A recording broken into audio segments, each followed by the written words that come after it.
A democracy without opposition is like making an omelette without breaking eggs. However, in the case of Nigeria, the question of whether vibrant or patriotic the opposition is still exists to be answered, particularly as our so-called democracy lingers. Now, unfortunately, many attribute opposition political parties as platforms for power jobbers to contest and capture power. There it ends till another election season comes. Well, this is what we are set to discuss on this particular half of the program. And joining me to make sense of this is Nelson Ekujimi, a public affairs analyst, who is with me, of course, in the studio, and Abubakar Yawale, chairman, Coalition of Obedience Supports Group from Sokoto State Chapter. Of course, gentlemen, thank you for your time. Thank you for having me. It's a pleasure. All right, let me start off with you, Nelson, right? Straight up question. Do you think Nigeria still has a vibrant political opposition in running?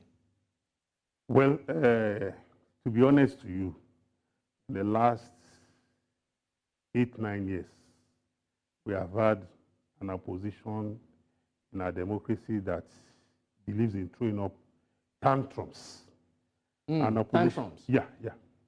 Infantile tantrums, particularly.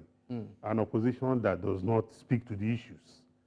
Rather, we have an opposition since then that is more focused on the personal, effects of the ruling party or the president or his wife. You hear opposition say, oh, the bag that the wife president is carrying on her body is about $25 million.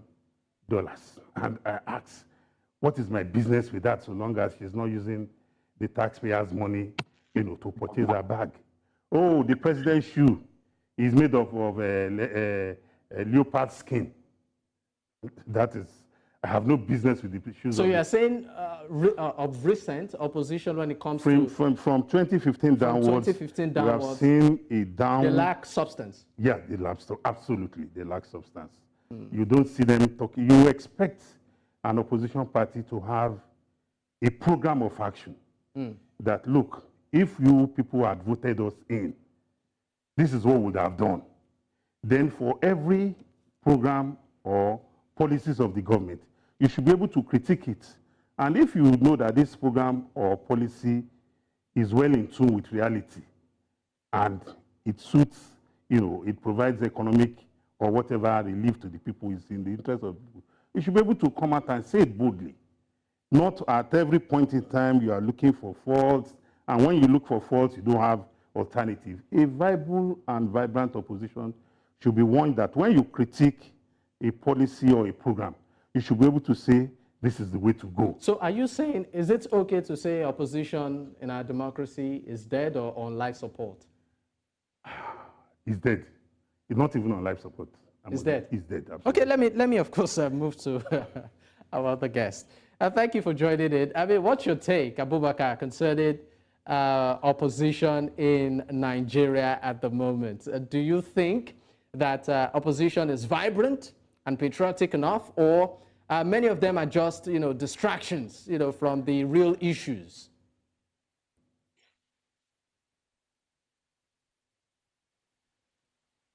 Abubakar.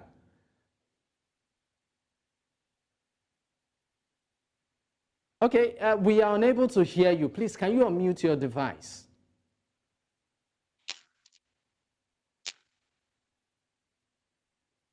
Abubakar, can you hear me?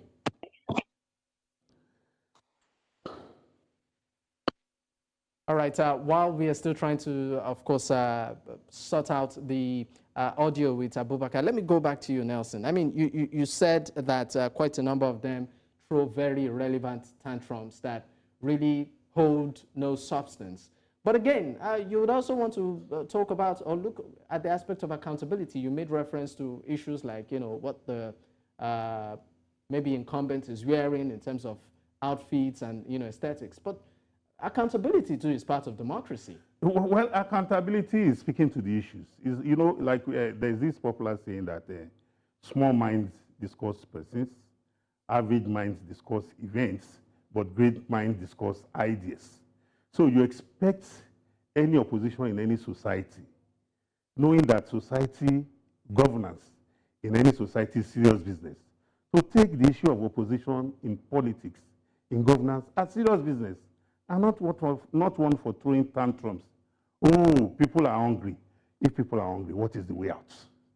What is your own solution? But we've also seen opposition, I mean, in recent times, give pretty much constructive advice on how best to tackle, some of the national problems that the country is facing.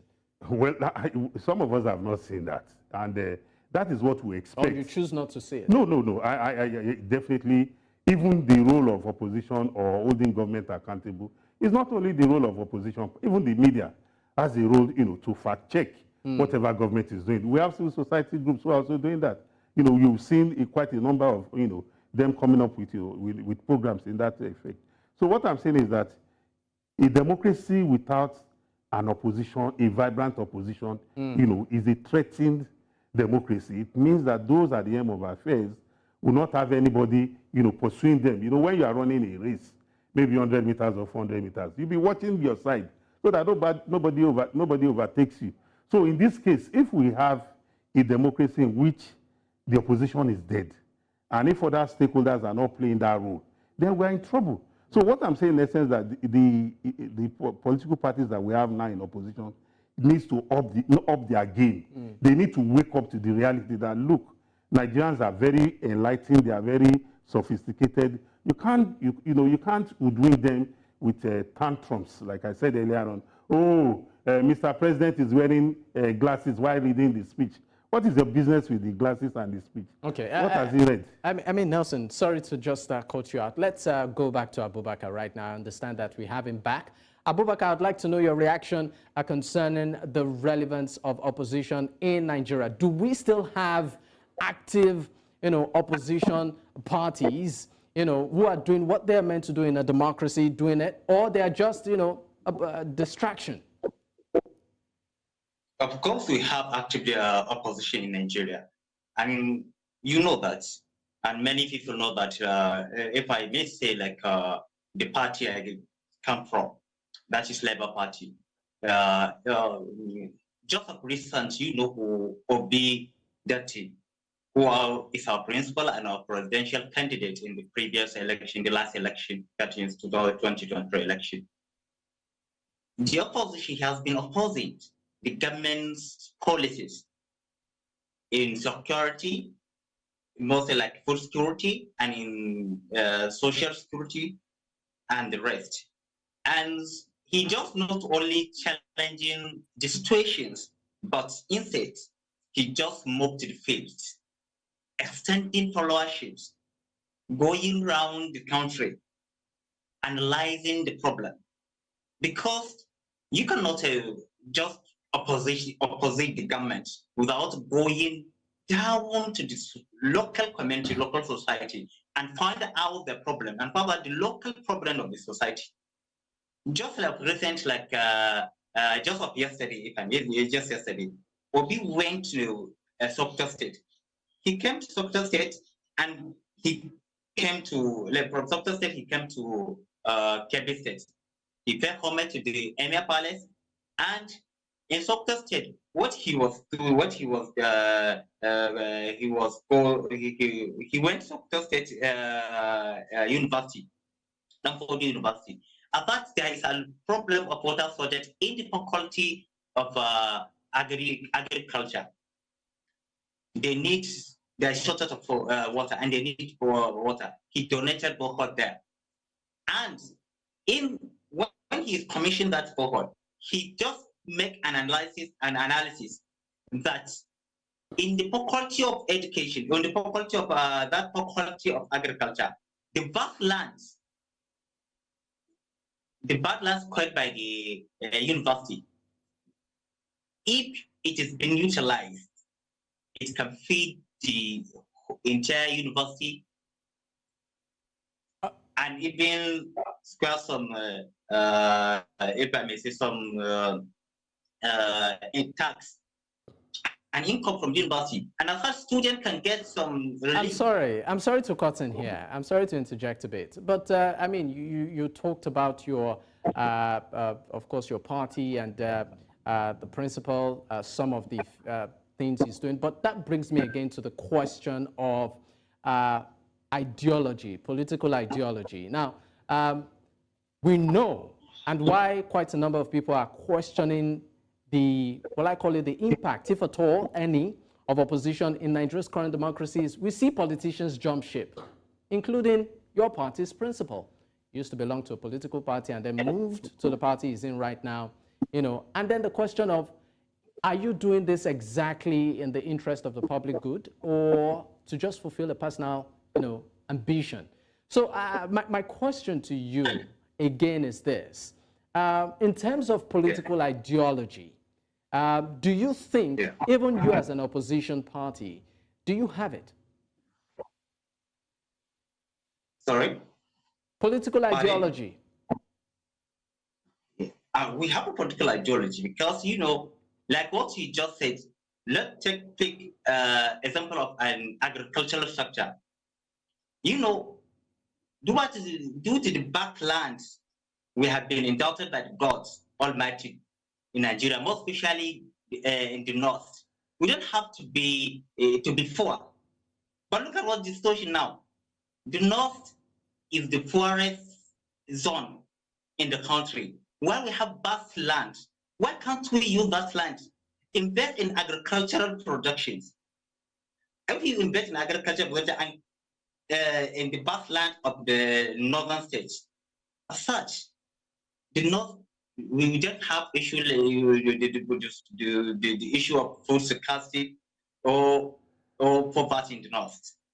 And that's what Obi is preaching. Obi is going around telling the north that it is the ideology. Okay, Abubakar, I'll come back to you. Let me go to Nelson right now. I mean, Nelson, you said something about opposition more often than not always throwing tantrums and not, you know, addressing the core issues. And that brings me back to the question of we see quite a number of political figures jump ship. So they belong to one party, they move to another. And that makes the line really blurry as to what exactly they stand for, many of this party individuals. So I would like to know your take. Do you think that further, you know, drowns the relevance when it comes to the impact of opposition in democracy? No, absolutely not. If it's a party built on ideology, because... Do you think our many, not even opposition right now, do you think political parties in Nigeria have foundation ideology? Well, quite a number of them, to be honest with you. You don't really know or understand what they stand for. But the truth of the matter is that we must not run away from the fact that under the Constitution of Nigeria, the right to associate is a fundamental right. I can decide to associate with you in the morning, I can decide to associate with somebody else in the afternoon and somebody else in the evening. I'm talking about jumping ship now. But even when these politicians are jumping ship, does the party stand on its feet to project what it represents?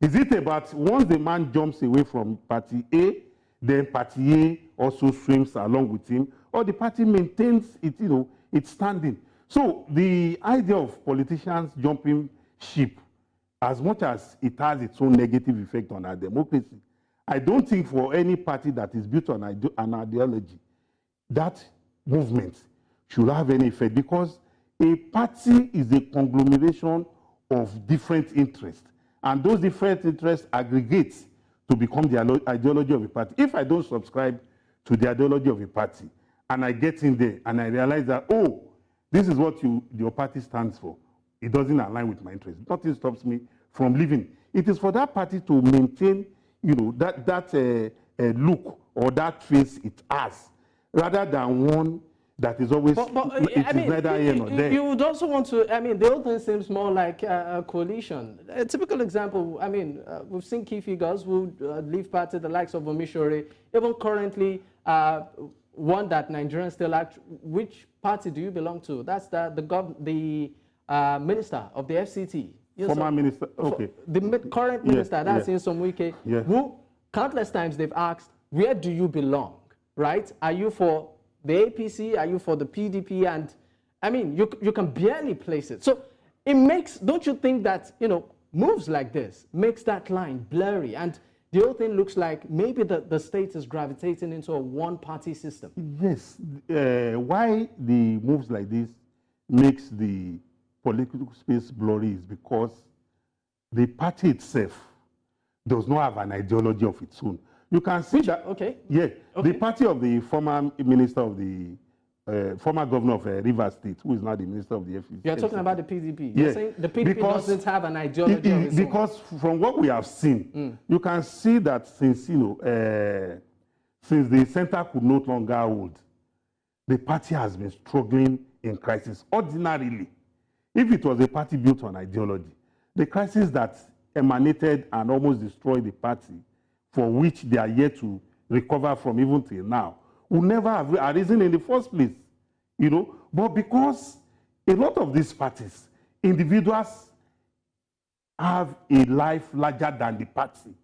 It's like the party is, subsumed under the influence of a big figure.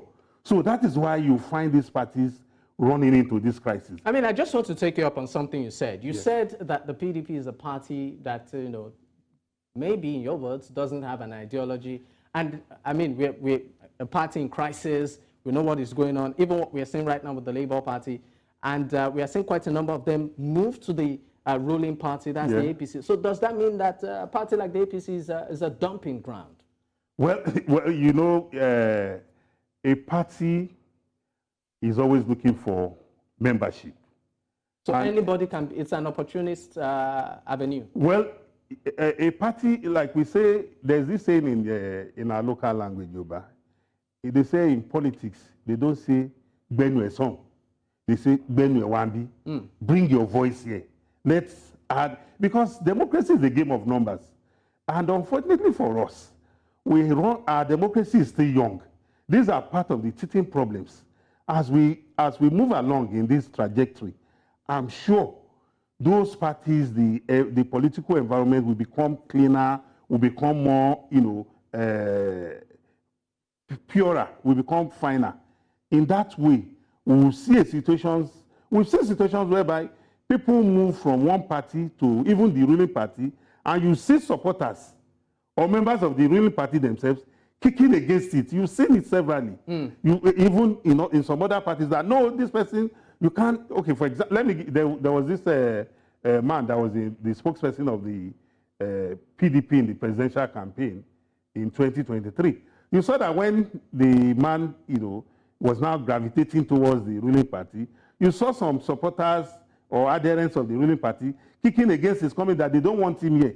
So people must recognize that these are part of the learning process in our democracy. You can't tell anybody not to join a political party, but a political party reserves the right to set the rules for membership. That the same way you can become a member of a political party, the same way the political party could expel you if they find your character not in tandem, with their vision. Okay. So, Nelson, sorry, I might just need to, halt you a bit so that we can bring in Abubakar once again into the conversation. Abubakar, I'd like to know your reaction to some of the things Nelson has said, particularly on the aspect of ideology, because, I mean, if we look at the American style of politics, you have the Democrats, you have the Republicans. The ideology is pretty spelled out. And you will find that quite a number of the members actually have that ideology as a lifestyle. So they can easily align. Now, my question to you is this. Looking at the current crisis, internal crisis within your party, which is the Labour Party, do you still believe that your party has an ideology? And what is it, if any? Yes. Yes, I believe it. We still have an ideology. Can you tell us what your ideology is as a party? The ideology as a party is to bring goods in government, to restore confidence in leadership. Because if you see what is going on in Nigerian governments now, it is like the people of Nigeria have started losing confidence in government. So what we believe, the Labour Party have that ideology to restore that confidence in government.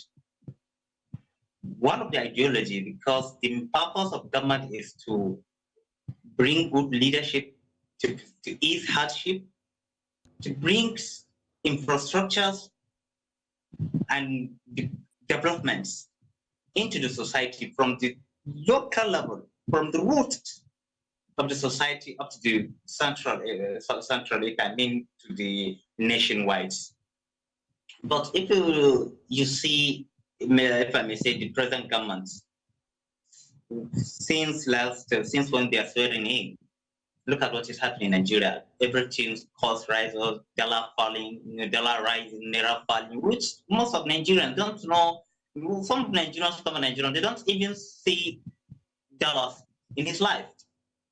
They never saw his dollar. So why are we still being suffered because of this dollar? This is lack of ideology, to which I believed our party, Labour Party, under the leadership of our principle and ideology of obedient movements, we will restore that issue. Okay, you keep talking about under the leadership of your principle, but right now, I mean, looking at the internal crisis within the party, there's the Aburi faction, there's the Apapa faction, and right now, of course, it appears like there's an Obi faction too. I mean, it looks like a party that doesn't seem to speak with one voice. So, I mean, would you just want to sort of elaborate or expatiate, or better still, give us some sort of understanding what exactly is going on? Let me point of correction. There is no Obi faction. Obi is a wholeheartedly party member, and all of the obedience members are wholeheartedly Labour Party members, and loyalist members of Labour Party. So So what faction of Labour Party has now come on edge, because now it is a big party. It started from the scratch. Now it's running in a big running with the big political parties oppositions, and now it has become the third party of Nigeria, which in the last like in 2019 elections, Labour Party is not like what it is before. Now it has come on edge, because if things become big, so some of the Caribbean elements must emerge and try to destabilize that peaceful coexistence in the party. So, and this is just internal crisis, and we can solve it within a time. So there's nothing wrong about it. All right, let me go back to you, Nelson. I mean, one very pivotal issue that has also come up is criticism when it comes to the opposition. We've seen cases where the incumbent would say, even if you criticize, make it constructive.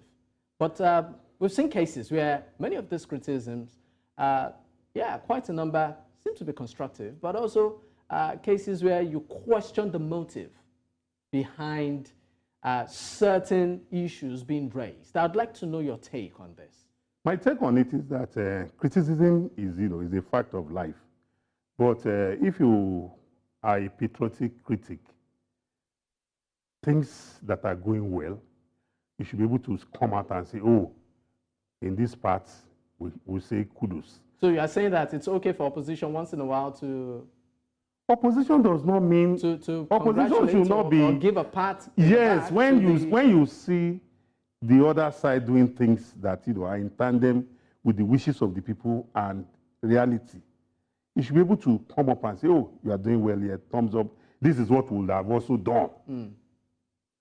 When you are going the wrong way, you should be able to say, no, this is what we would have done. This way is not the right. But for you to just, because you are in opposition, it's politics. It's politics, but like I told you, politics is serious business. It's about people's lives, not only the lives of Nigerians living within the territory of Nigeria, as well as Nigerians living in the diaspora, as well as the black race as a whole. So when you are criticizing any policy, you must have that consideration that this is about human lives. Unfortunately, even the lives of human beings, we politicize it. That is how bad we have sunk. So I expect any serious, any rational opposition to bring up the issues in agriculture.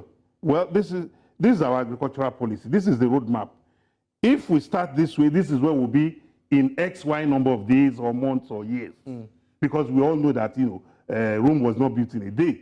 You don't expect, your agricultural policy to start manifesting the day you profess it.